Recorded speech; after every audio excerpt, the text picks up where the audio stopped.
Welcome to the second episode of Versus, and welcome back to the channel. It's so good to see you guys. I apologize that my videos have been kind of sparse lately. We've had a lot of personal things that are going on, including a loss in the family, so that's made things difficult for the meantime.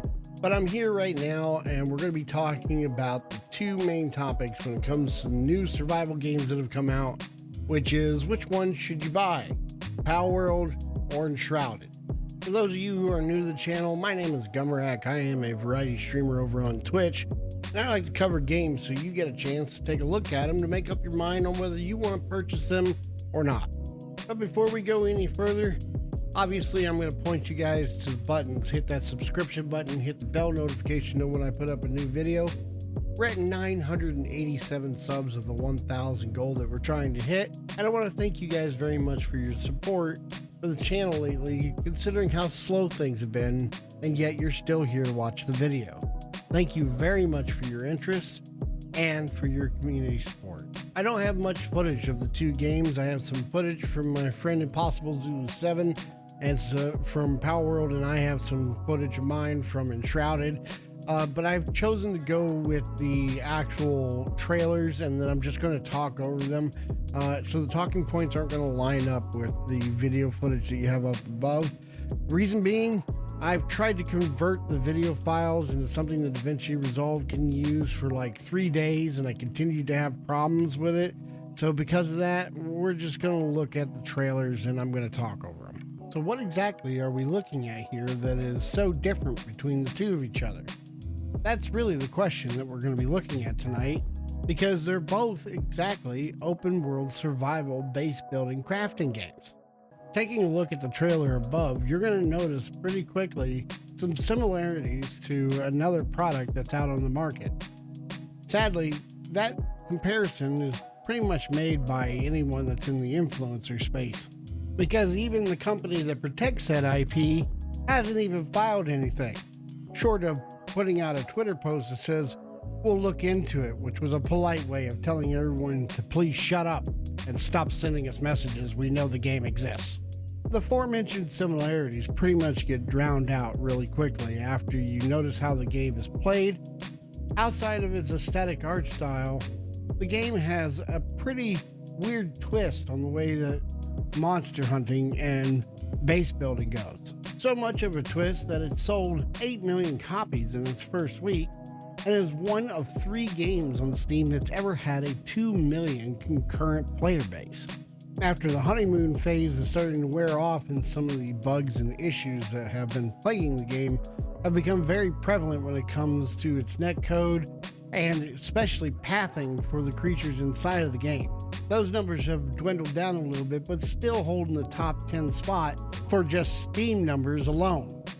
Currently holding the number 2 spot is Helldivers, which is just slightly under Counter-Strike, and PalWorld coming in just under the 4th slot. However, the new games between Helldivers and PalWorld and others are starting to drown out some of the classics that we've had for a while now. Apex Legends and Grand Theft Auto, Call of Duty, all starting to sink in the list and starting to come off of the 10th spot. So despite some of its many problems that the game has had, it's had a wide range of popularity, which means that there's always a player base to play with. World progression and saves have been an issue that people have brought up with the game. In fact, at one point, a group of friends of mine have had their entire world progression wiped out entirely. Very similar to a wipe on Tarkov, but it was told that it was coming and the developers were very clear about it. The game is, after all, an early access game, so we can expect changes and server issues along the way for both games, so that's really something that you should keep in mind when you're purchasing into a title like this. When they have the early access title badge, they get some leeway to having broken issues within the game because you're actively testing the game. That data is what causes them to make changes. Overall, it boils down to you liking which aesthetics for the game, really, because they both are 2 different types of worlds with the same types of mechanics.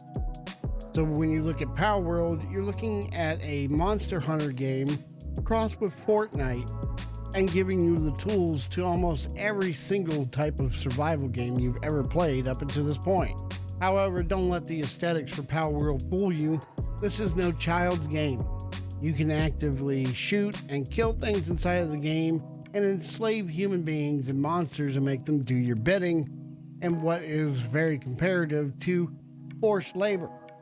Frankly, the wild comparisons, including forced labor, that has been done throughout the influencer space and all over YouTube is wildly exaggerated because nothing in this game is human in any form.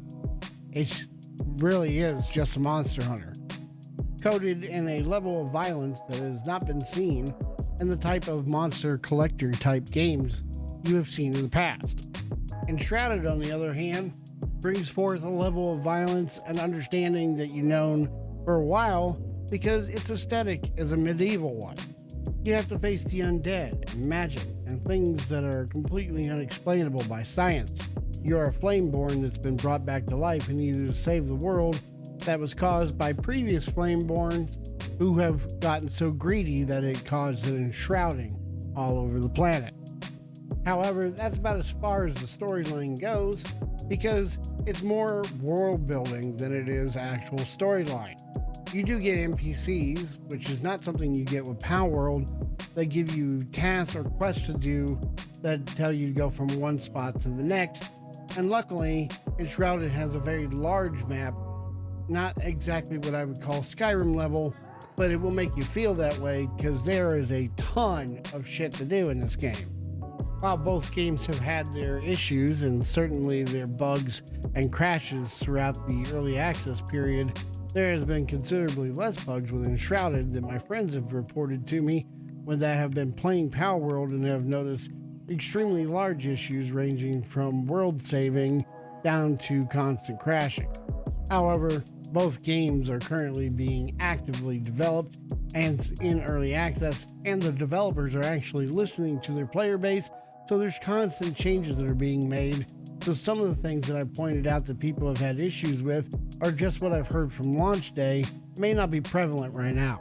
I really wish the footage that I had actually came out well enough for me to be able to use for you guys to be able to see the sheer number of things that you're able to do within Enshrouded. However, I didn't get a chance to play PalWorld, so I couldn't really actively compare that, but I can tell you that in Enshrouded, the number of things you can do on the map certainly, as repeated before, feels Skyrim level, without all the goofy characters, of course.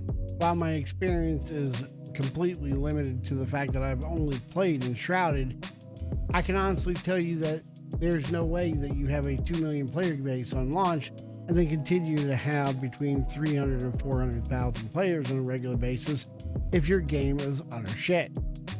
Enshrouded has not been able to gain traction as much as PalWorld has, so you need to take that into consideration when you're looking at the two of them. PalWorld has more players inside of it, therefore it should be easier to find more ways to get things done that require a group effort. Enshrouded, on the other hand, lacked advertising. Most people didn't even hear about the game until it was getting ready to launch, and even then, it was a very small crowd of people who saw it during Game Awards and saw the trailer. It then ran directly face first into the PalWorld success, which has greatly affected its numbers. However, the base building inside of Enshrouded is nothing short of amazing.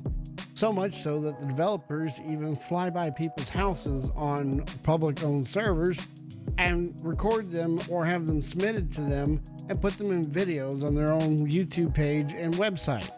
So at the end of the day, whatever which one you choose is going to be boiled down to the aesthetic and what you like. PalWorld being a monster hunter and collector type game with a cartoony Fortnite type of style to it, where you not only get to collect monsters, but you get to put them to work for you and either to build and craft items until eventually you can reach endgame.